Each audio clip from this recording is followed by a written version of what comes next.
Hi, good morning, everybody. So, this is a very interesting session we have today on the third day at the noon session. And I have with me Anshul Chaturvedi, who has been in the field of journalism for 25 years now. And these are two wonderful books which Anshul has written. And the kind of title says it in some manner, but I'm very intrigued by what it is. So, I have a list of questions I want to ask. The first book is the Vivekananda Handbook for Everyday Living. It sort of tells us a little bit about what the book would be. And the second one, really intriguing, historical fiction written by Anshul, A Bird from Afar, and a little bit of a longish subtitle which is very interesting, The Year 1942, The Goal India, The Plan Audacious, and The Man Subhash Bose. So, welcome Anshul. I have a few questions I had noted down. I'll just take my diary to answer those questions.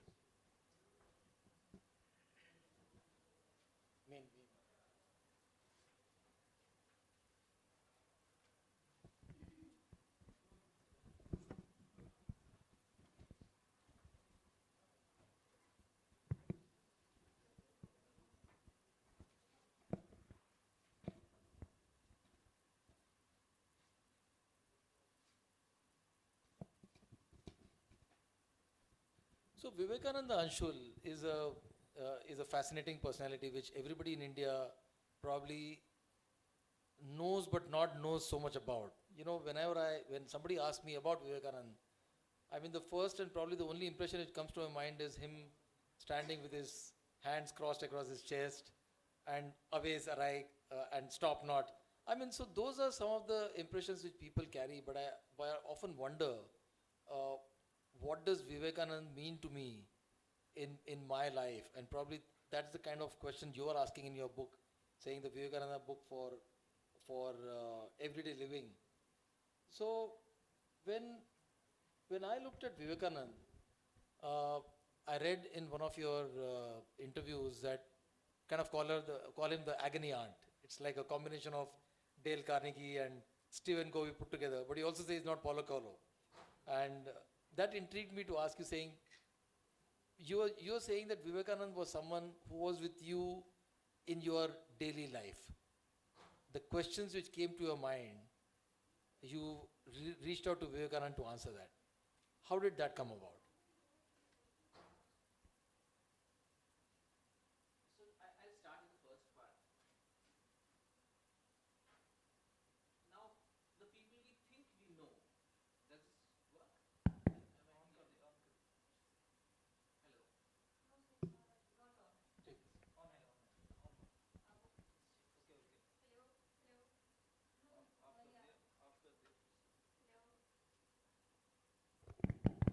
Hello.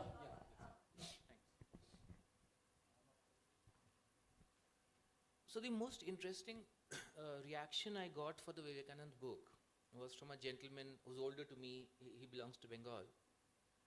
And he said that I am thankful that you took away the incense stick and you brought him off the calendar behind me to the table next to me. Lovely. And in the morning, as I was doing my homework for this session, a thought came to me, so I'll start with that thought that, in our country in particular, love and understanding are two different things. And my thought is that we treat our celebrities, whether it is Vivekanand or even Bose, sometimes the way like we do our parenting in this country. I love you so intensely, so I have no need to understand you. So because I love you, that is enough. तो समझना क्या आपको? And so whatever I have decided, my child is very good. Now I have no need to understand my child's grade. He's my child, ergo he's good. On the day I want to beat him, he's bad. There is no need to. And so I remember Amir saying during Tari Zami Par that children are a soft focus for us. We don't zoom into them carefully. But we compensate for that saying, but I love you so intensely, so whatever I'm doing is right. Similarly, the celebrities are icons. We make no effort to understand them. We love them, and that is enough. And we tell our kids to love them, but why do we love them? It's a very one-dimensional 6-line, 4-line WhatsApp imagery of our love. तो उसको एक poster बना दिया. Poster बना दिया, महान आदमी थे, राणा प्रताप महान थे, शिवाजी महान थे, बोस महान थे, बट महानता के पीछे उनकी struggles, their humanity, we just want them to be warriors who take a sword and keep fighting the life till they dead. Did they have emotions? Did they have conflicts? Did they have problems? Did we? I mean, that is not brought, and so they become so unrealistic that they are not applicable to your life. And so my message to some people was, in a saying, what are you trying to do? I said, see, if I want to do something for my fitness, and you say, here is Arnold Schwarzenegger. Well, it's not practical. I mean, thank you so much, but it's a nice poster for my room. But I cannot follow Schwarzenegger's schedule. I'm You can't sorry. become one. I can't become one. Ergo, I don't even try to do that path. So our greatness is so great that it is meant to be on that thing. कि मतलब मंदिर को sir झुका आगे निकलो. You are not supposed to actually follow all of this. And plus, when he's a monk, in any case, it becomes a different space. And so in the intro for the book, I have made a point that when Nivedita argued, so I'll actually maybe read that here for reference. So after his death, I mean, I wrote the intro of 19 pages, which I think is luxurious, but so Nivedita made the point about, where has it gone now? She said that, the truths he told would have harm. The truths he preached would have been as true had he never been born. They would have been equally authentic. The difference would have lain in the difficulty of access, in their want of modern clearness and incisiveness of statement, and their loss of coherence and unity. So she went on to argue that, these texts would have remained the obscure disputes of scholars had he not stepped in to engage. Correct, absolutely. So, in a very, very modest way, my thought was that one should continue the process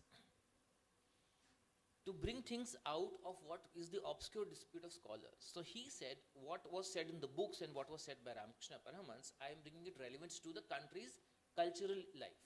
Right. My take was further beyond that. How does it relate to my individual life? Because the Chicago Address does not actually address issues. The Chicago Address said, the religion is entirely about tolerance, compassion, respect. It's been many, many hundreds of years ago now, 3-digit years. It's not that he said it and we began to follow it next morning. We are still trying to follow it.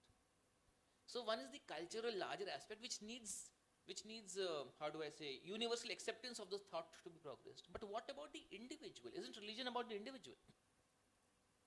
In fact, Ramakrishna was about the individual. Vivekananda made about the larger system. So I, in that sense, understood Ramakrishna through Vivekananda. And then there were so many smaller questions, and what I have summarized is that he is not a religious figure for me at all.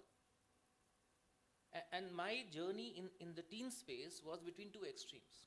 One extreme was, at 13, 14, you say, what is God, what is death, I am an atheist, very grandly. Because I don't understand any better. So I say, I don't believe in God. Because when you say believe in God, that's not a cool thing. Mm-hmm.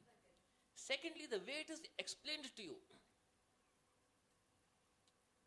सुख संपत्ति घर आवे, कष्ट मिटे तन का, sum total. But I am saying तन तो फिर भी खत्म होगा ना. कष्ट तो कब तक मिटेगा? 70 तक, 80 तक, 90 तक, 120 पर तो कष्ट होगा ही शरीर में. No Aarti will cure that. The शरीर will go. So if God loves me and He wants to keep me healthy, why does He withdraw His consent at 90? So I don't understand that genre of religion, because I'm saying give this to a 120-year-old man. No. How would the country have so much poverty if Sukh Sampati would come only by praying in the evening? And so to ask people, America doesn't do this arti, how are they richer than us? Is God so selective in his hearing? Doesn't make sense. You're giving me religion which is roti kavada makan. But that goes. Any which way it goes, and others have more roti and kapda than us without doing all this. So you asked these questions to Vivekananda in your... so these questions are coming to your mind. No, so I had two negations. I had one negation saying that I think I'm an atheist perhaps, but then you sit down and say, what after I die? What after I lose this person? What happens to them? It seems too abstract to say, life is nothing, it's all Darwin, it's just, biology and chemistry. That's a difficult line to believe, it doesn't sit well with you. The other line is, believe in God implicitly, and God has thought of this, which seemed very pedestrian. I would ask these questions to people. And like I'm asking this question, he said, God will keep you safe and healthy. I said, yes, Guruji. But Guruji, you will also die at 90, no?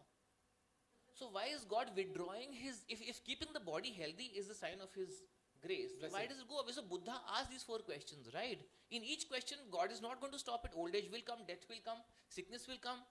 So, I mean, if this is God not being kind to, then God has been kind to none of my ancestors, they all died. And so will the rest of them. So this seems very transitional, it's very transactional. So I can't buy that theory of religion. And I can't buy this theory of nothing making sense. And then in that dichotomy of saying, where am I sitting in? You know, like teenage questions and all of it. Then you begin to read this man randomly by accident, and suddenly you say, there is a rational midpoint between that blanket atheism and this servile religion which we teach our children कि बेटा सवाल मत पूछो चुपचाप sir मतलब क्यों मैं उनके पैर छूं कौन है आदमी. And from there I gradually began to read, and today 30 years down the line, when somebody says which guru do you follow, I say none who's alive. Because I said this man asked his guru the basic question on his CV, have you seen God? Correct. I said he got answer and he went from there. I said currently anybody who says I'll tell you about God, it's not first hand. So why am I not qualified to teach if they are? Why should I ask them for perspectives? You are as clueless as I am. So therefore he filled that spot of giving some clarity. So Anshul, when you say very interestingly that Dale Carnegie and Stephen Covey, but not a Paulo Coelho, why do you say that? Well, because so one is only giving gyan while the other one is actually talking about practical advice on how to go about it. How do you differentiate these? Because Stephen Covey is also one of my favorite authors, and I believe I tried learning a lot from him. But you say not Paulo Coelho, who is probably just talking about mysticism. Why do you differentiate that? I'll tell you. Dale I say because Dale was thrown at me in my teen years.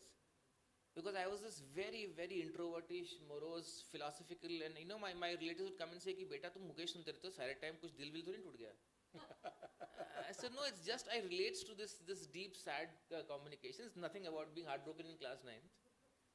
But Dale Carnegie, while he would give you some practical space on don't overanalyze and all of that, he would also tell you to take on what later on I understood was called the personality ethic. That you know, Right. if you're going as a salesperson, try to look at the man's room and if he has photos of his Then talk grandchildren, about them. talk about them. It's basically put on and show off interest to Absolutely. get a sales deal. Which is short term good, but long term, how can you live your whole life like that? Then when I read Stephen in my starting my job space for reference, and then I realized that what he said about the personality ethic and the character ethic meant that basically to outgrow Dale and step into something slightly deeper. Right. And so I said he's the Dale Carnegie of my teenage and the Stephen Covey of my career years. But he's not Dale as such. Now where I stop at Paolo, and with all due respect, he's a very well read person, but the universe has not conspired for me so far. It's been a long journey. And I'll say a very hard thing. We like to believe this theory. I mean, this was said right now, 15 minutes back, that the universe conspires. So, सारी कायनात आपके साथ. कायनात है. But April में I have lived in Delhi during the second wave of COVID. किसी भी hospital के बाहर universe never conspired. Everybody was praying intensely कि ये oxygen मिल जाए, नहीं मिली, लोग सड़क पे मर गए. बिल्कुल. How does the universe choose? मतलब तुम्हारी book के लिए universe आ जाएगा, तुम्हारे बाप के मरने के लिए नहीं आएगा.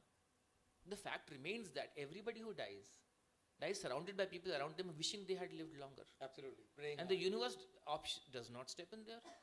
So I don't understand a universe which comes to give you, your increments, promotions, and your book launch, but doesn't come to save the lives of people around you. That's an extremely odd prioritization of the universe, no matter how intensely you want it. And secondly, whenever I read Vivekanand, he kept on saying, let name and fame and money go, for they are a terrible burden. Now you let name and fame and money go. For what burden? They are a terrible burden. Let They are them a go. terrible If burden. they go, Yeah. let them Right. go. Right.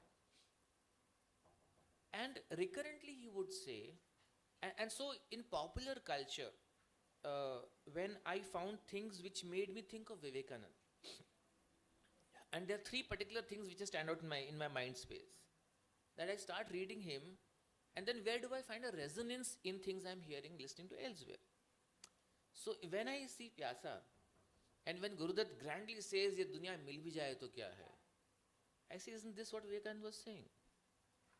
When, apart from the cigarette, when Devanand says, Barbadiyon ka jashan manata chala gaya, I say, isn't this what this man is saying?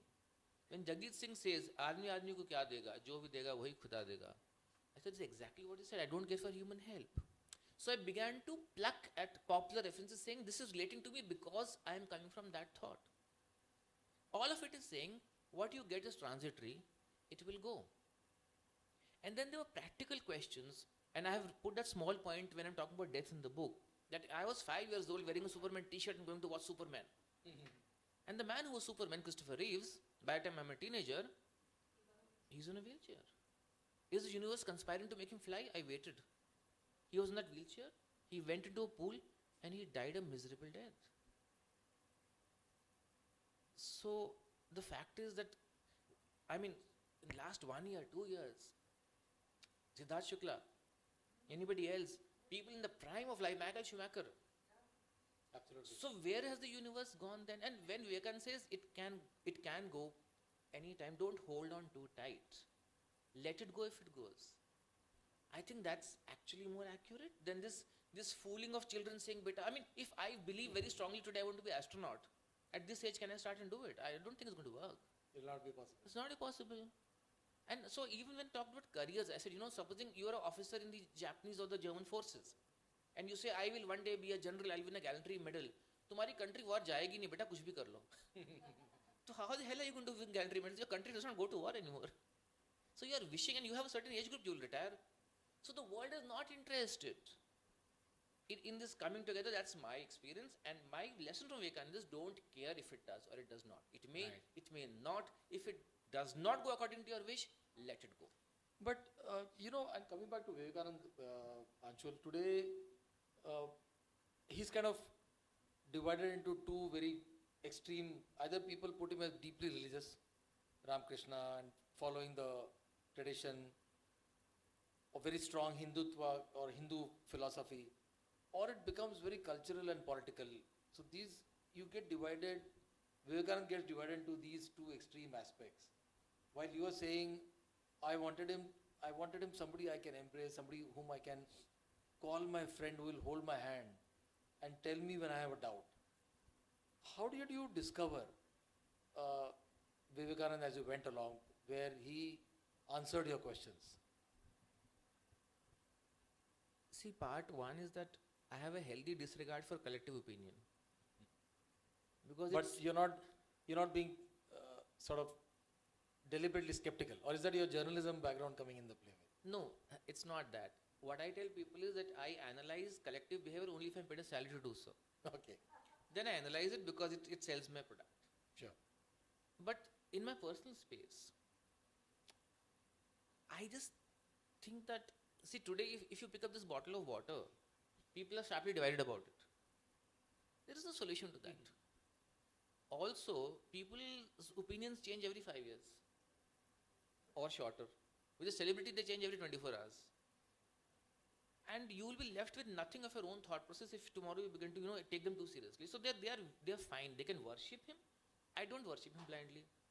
They can chastise him. My point is, either which way, today we form opinions basis not depth of individual perception but breadth of collective opinion, which by default is superficial.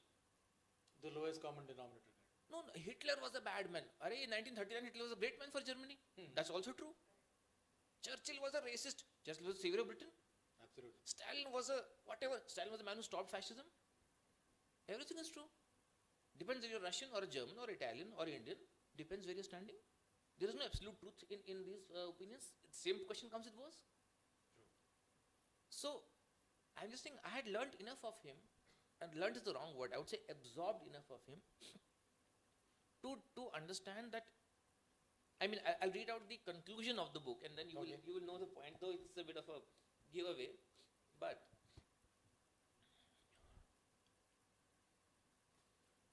from the saffron-clad monk, I learnt not to leave to saffron-clad men the interpretation of my life's rights and wrongs just because they wore saffron, or for that matter, white or black. Almost imperceptibly, I realized that the less blindly I hero worshipped him, the greater was his victory in transforming my thought. After all, does the victory of a philosophy lie in the need of the follower to keep following instead of mastering thought itself? No. Small minds, fragile egos, and little leaders need that every word of theirs be unquestionably worshipped. But the evolved mind of a true leader, and leadership of thought is the greatest, looks to go beyond the master servant bond. It looks to engage with you as an equal, to have you think for yourself, and leave the final call to you. As Krishna did with Arjun. As? Krishna did with Arjun. Okay. Leave the final call to you. After having heard me, do as you decide. Right. Don't Do it because I'm saying don't so. do because I'm saying. So. And so, being a follower of the monk, hands folded in reverence is not the primary instinct anymore for me. Because age is now catching up, perhaps I am now increasingly captivated by the drama and the flamboyance of this Vivekanand thought, a thought I've referred to earlier as well. Quote unquote. The older I grow, the more everything seems to me to lie in manliness. This is my new gospel. Do even evil like a man. Be wicked if you must on a grand scale. Unquote. The older I grow, the more everything about following Vivekananda seems to lie in understanding the probing, challenging, and questioning messages of his life. Not in being a disciple, not in waving incense sticks around his picture, not in being a clerical follower of his writings and a faithful, unquestioning recipient of all his teachings. I have begun to think that perhaps the only way to truly follow Vivekananda is to, over time, outgrow the instinct of following itself. I think that's very well put, Anshul. So, having kind of given a conclusion remark on this, we'll come back to Vivekananda. I had a few questions on that. But I wanted to get to the next book, and I just wanted to show this book again, Bird from Afar. And it's a historical fiction on Subhash Bose. And again, a personality, a character from Bengal.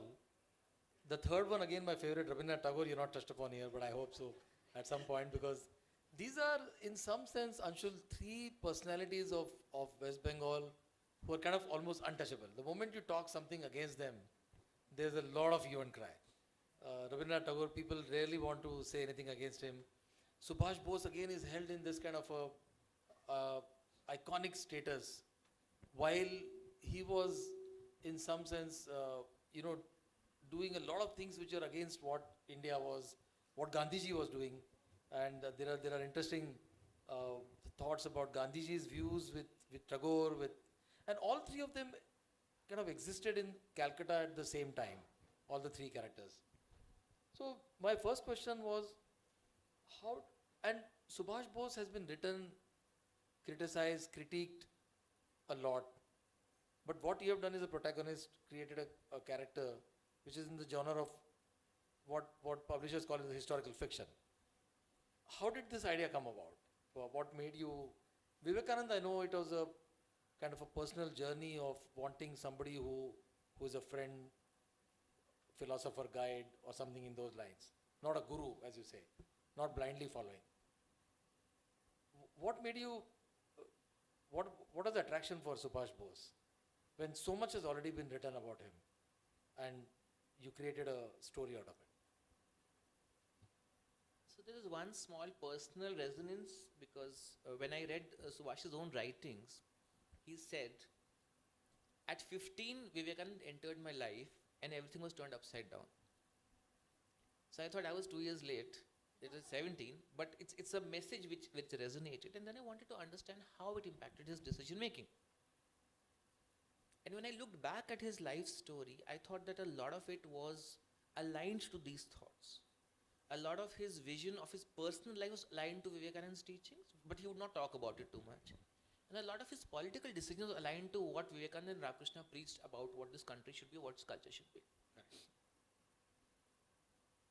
Coming from that, my other pet obsession of reading from a horribly young age has been World War II. Primarily for scale. And I think that we in our country have this very vague detachment from World War II. Anshul, if I may interrupt here, because you brought up an interesting point about World War II, and I just wanted to ask that question before you elaborate on that. That in India, World War II is just a little bit of something which happened elsewhere. We were not personally probably much disturbed by it, except a little bit in Northeast, and they almost come up to Rangoon, Burma. So World War II remains like a docudrama. We see it on television. We see a lot of English movies, Hollywood movies on that.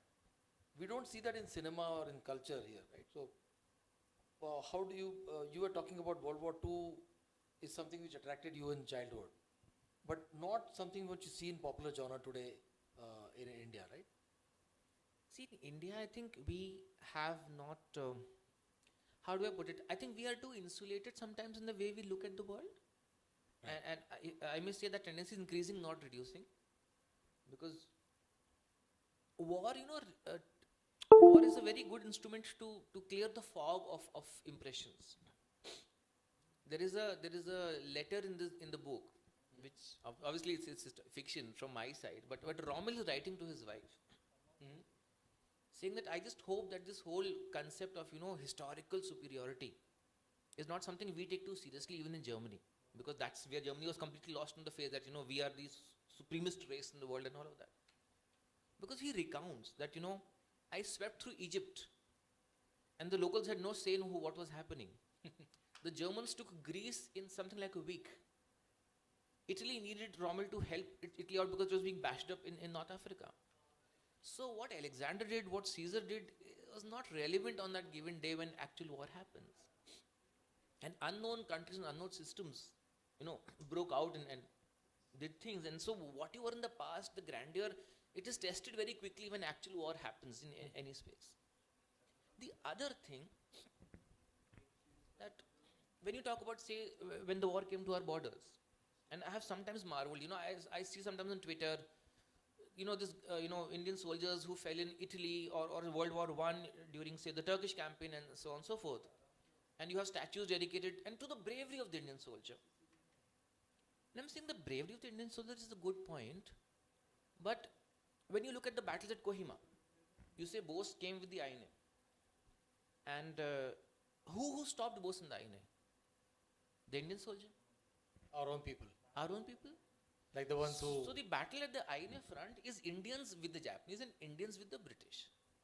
Now we go back and say, oh, the INA were great people, great martyrs, great patriots, and we will talk about them.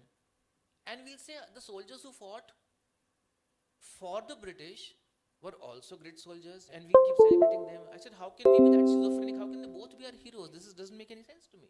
Like we're talking about the Jallianwala Bagh, our own people. So I'm saying the soldiers who fired upon people in Jallianwala Bagh, tomorrow they went in and fought for the British in Germany and Italy, and now I have to salute them. I don't understand this. No, so loyalty is, we have to go with the fact that initially our armed forces were what kept Britain alive through entire Southeast Asia. The Japanese came and fought the Indians in that front first. The Rommel fought the Indians in North Africa. That's where the armies got built, right? You had thousands and thousands of Indian soldiers who got taken prisoners of war in North Africa, in Burma, in Singapore, and they became the core of your INA. The fact is that they were hired and they were joining willingly to fight for Britain. And so sometimes we go back and we talk about this. Sometimes, we think, oh my God, maybe it's not a good topic to talk about because we actually fought for our colonial masters, so we ignore it. Other days we wake up and say, oh, brilliant, in Italy there is this symmetry of Indian soldiers, let us salute their valor. Right. It's very, I don't think we have thought it through. कुछ भी होता है, अरे बहुत वीर लोग थे. तो मैं कह रहा हूँ 47-48 में जब लड़ाई हुई पाकिस्तान से, दोनों साइड के सोल्जर्स बहुत वीर थे. हमने भी मेडल दिए, उन्होंने भी मेडल दिए. But these soldiers in 1946 were the same army. Absolutely. And they were brothers in fighting for the British against the Germans. Then the British left and they fought each other. And everybody, the day he fights, he becomes a martyr and he becomes a brave man. But sometimes you have to also look at the reason why they are fighting. Which is why I think Bose made a very important point. He asked people, why are you fighting? For whom are you fighting? Holding a gun and being brave. That is not in itself, I think, a soldier's life. That's a mercenary's life. There's a difference.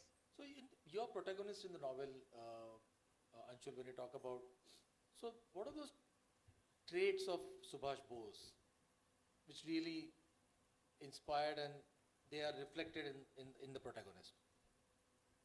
There is a shadow of Vivekanand in my analysis of people. Okay. So there are two parts to this. One, I think that we have frozen Subhash at the time of, say, 1944-45. as if he was born in 1943.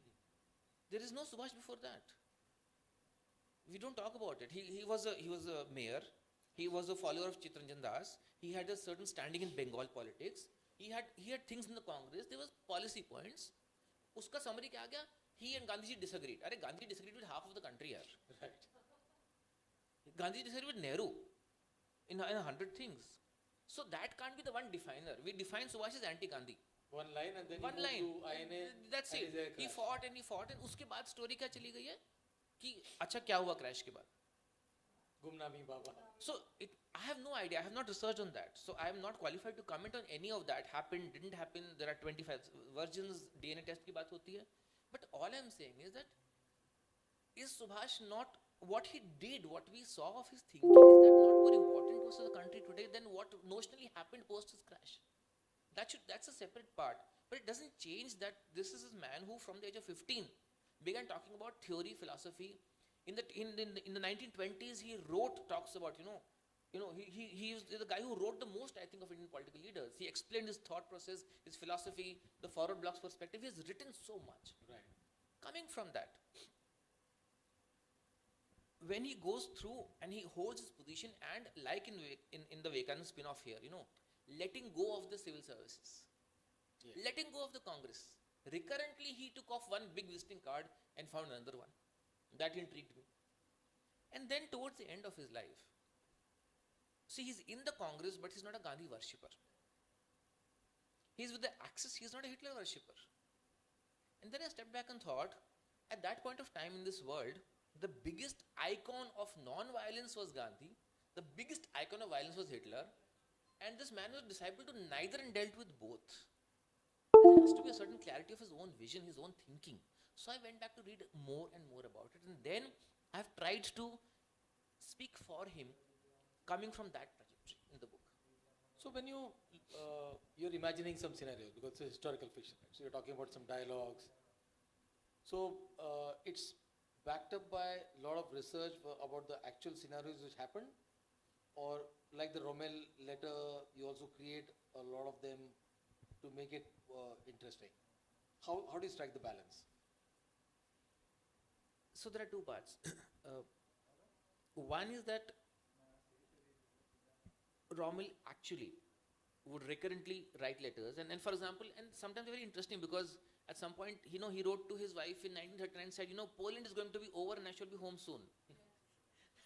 The war didn't end in 1939 by a very wide margin. So you understand that this whole And culture, Stalingrad, then and so on and so forth. So point is that I am extending. So basically, my world is 1939, 1942, and at 42, I am tipping the facts, because when I read about war, when I read about Stalingrad, I have been, thinking about how. Could you keep that low for a bit, please? That Stalingrad was at a point, the Germans came within 400 yards of the Volga. If those 400 yards had been taken and had the river been, in German hands, Stalingrad would have fallen. Russia would have, yeah. And if Stalingrad had fallen, for the rest of the world, the theory is, Russia would have collapsed. For me, the takeaway is, because see, even for Kohima, for example, 4 or 5 years back, there was this vote by the War Museum in London, which said which is the most important battle for Britain. And a body of professors, they voted for Kohima. Because the whole of India would have been. Which I personally disagree with, because I think 1944 was too late for the war to have reversed. Yeah. I think by that time Japan was, the navy had gone. Now you were left in a land battle. And if Germany had gone, and the allies always had a trump card which they used very late, Russia. Russia finally attacked Japan in 1945. But Russia is always there as the ex-front. So Japan couldn't have just kept going on one side. Had Russia been freed from Germany, it would have come to Japan. So for me, the take was 42, if Stalin had gone differently, the movement of the Axis towards India was a ripe opportunity, because that entire, if you draw a line from India to the west, Afghanistan, Iran, Iraq, Syria, Egypt, that entire belt, because of the Palestine question, hated the British. And Iran, Iraq was just getting independent. They were both, their rulers were horribly anti-Britain. And Britain therefore attacked and controlled both of them as soon as the war began heating up to control the oil supply. But when Britain controls those countries, who controls it? Indian soldiers.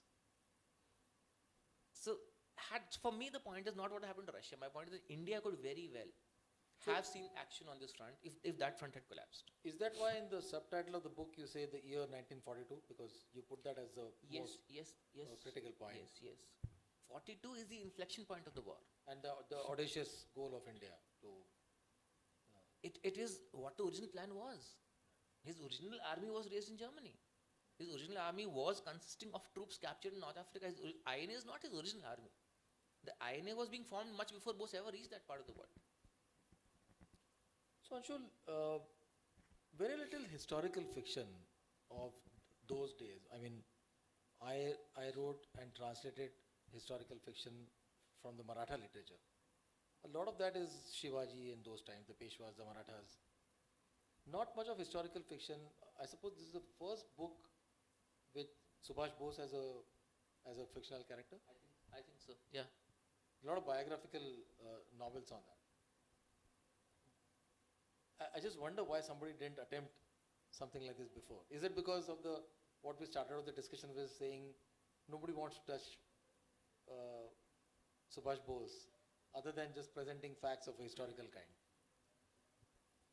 See, when you build a character who's a real person, I think one trait you need, which Bose does not easily evoke, is compassion.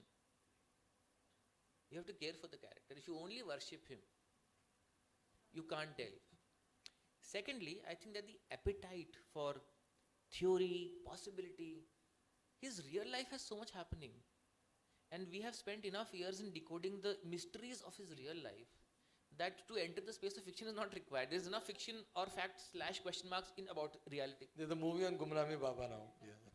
So it is possible Gumnami might be a real thing. I don't, like I said, I have not read about that space. So what happened to Bose after his death, I do not know, or after his crash. Right. But I'm saying that space has, for 50, 60 years, we have questions, we have theories, we have thoughts. And so, like I'm saying, there is enough romance and mystery and drama about real life that maybe nobody felt the need to go back. But my quest here is, how do I put it? I think the man had very, very difficult decisions to make throughout his life. I just think that we don't. Let me put this. I also read about Gandhi.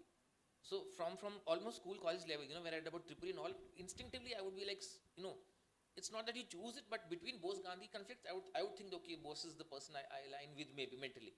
But then I read about Gandhi as well, and I read Louis Fisher's biography on Gandhi, and of course everybody watched the movie and so on. So, but then I read more about him. It's not that Gandhi didn't have a thought process.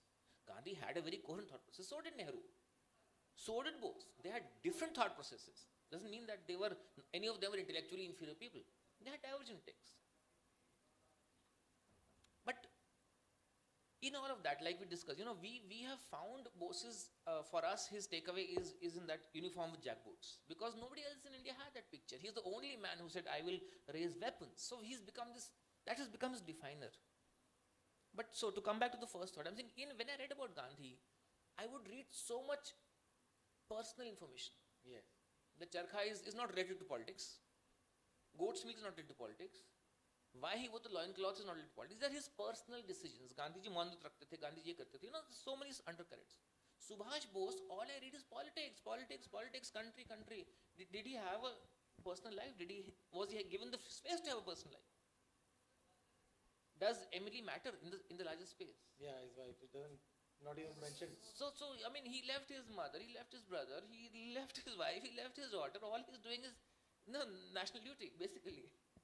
So sometimes you want to go back and maybe approach him with some degree of understanding also, rather than a man who woke up one day and say कि मेरे को देश के लिए मरना है मैं यही करूँगा.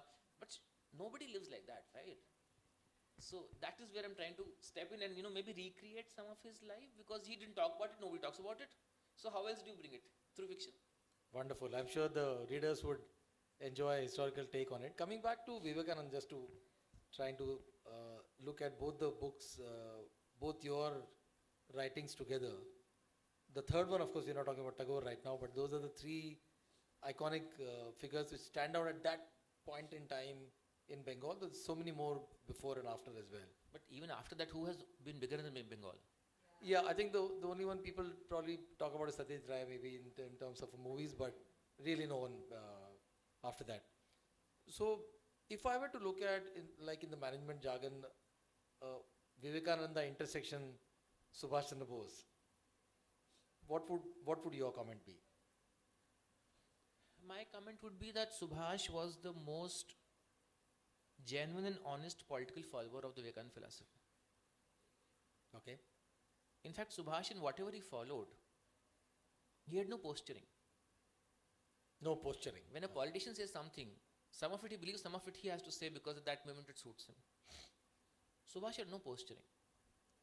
And when at Subhash at 40 talks about why India needs to follow the Vivekananda Ramakrishna model of religious acceptance, tolerance, nation building.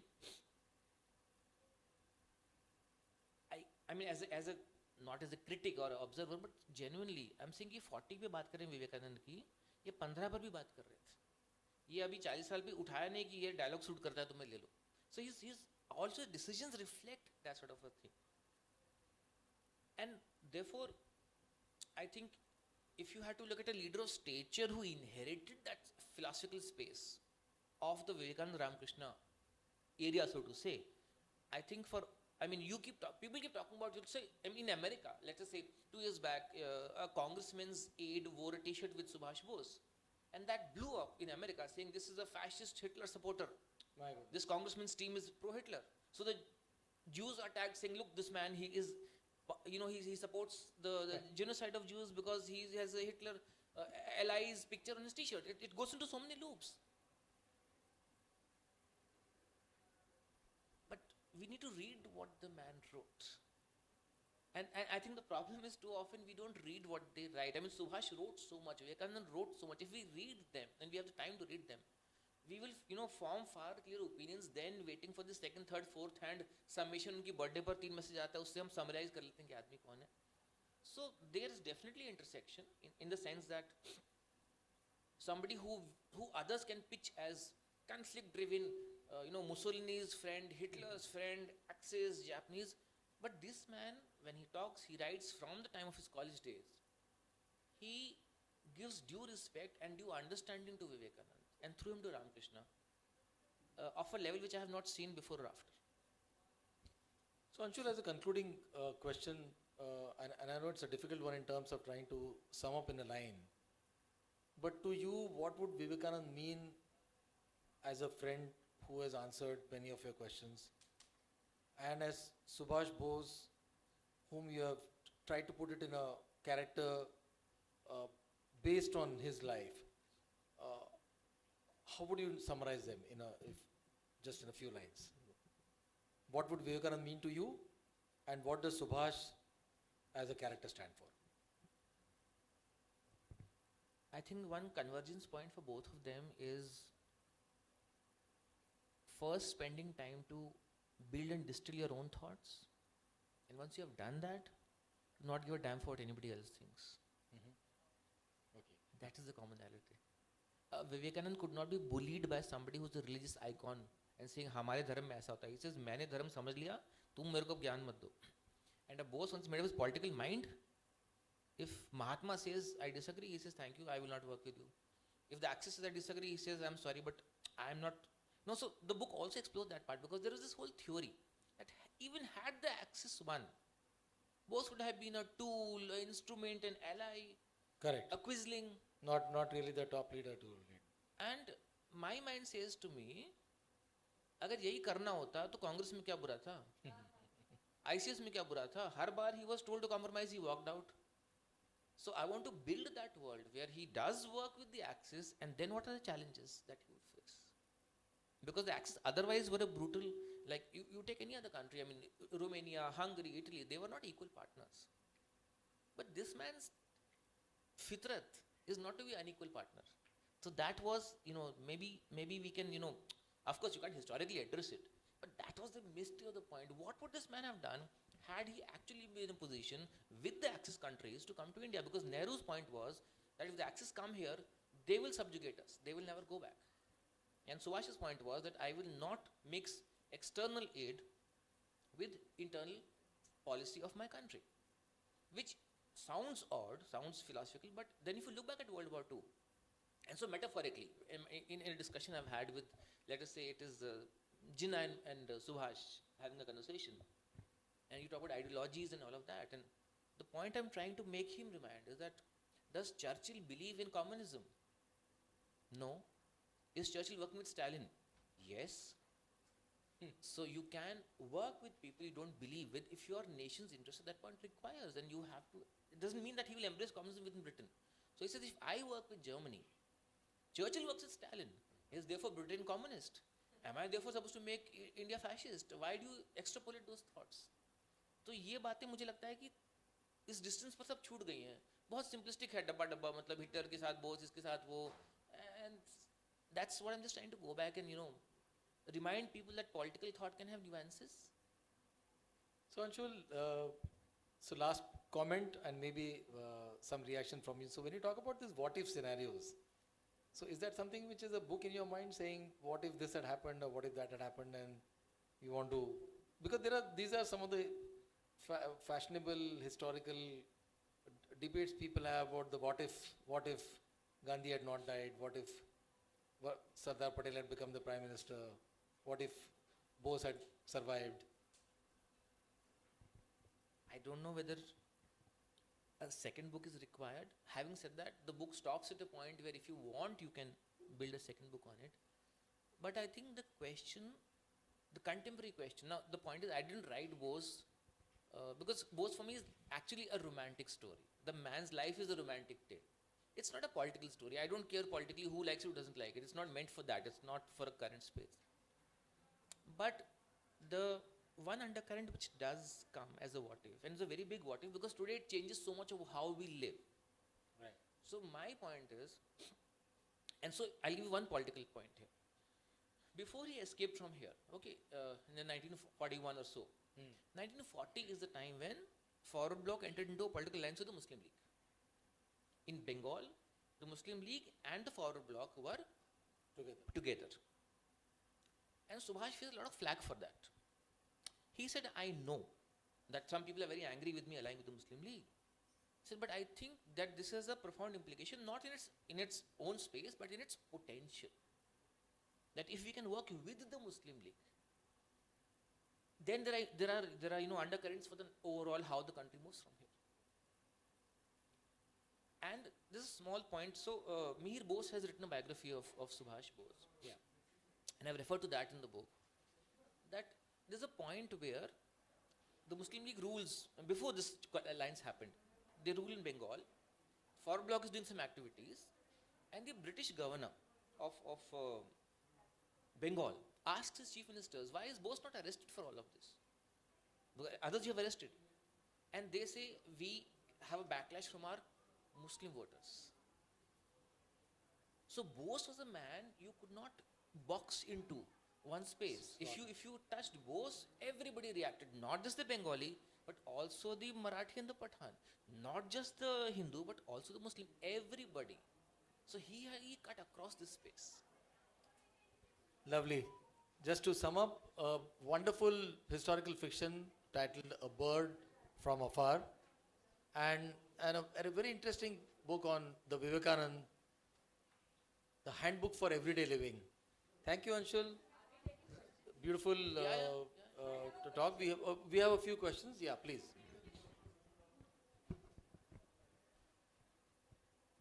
More a comment than a question. Actually, I have two sons aged 29 and 27, and they raise almost the same question that you raised in the beginning when you were talking about Vivekananda and how he influenced you. And many times we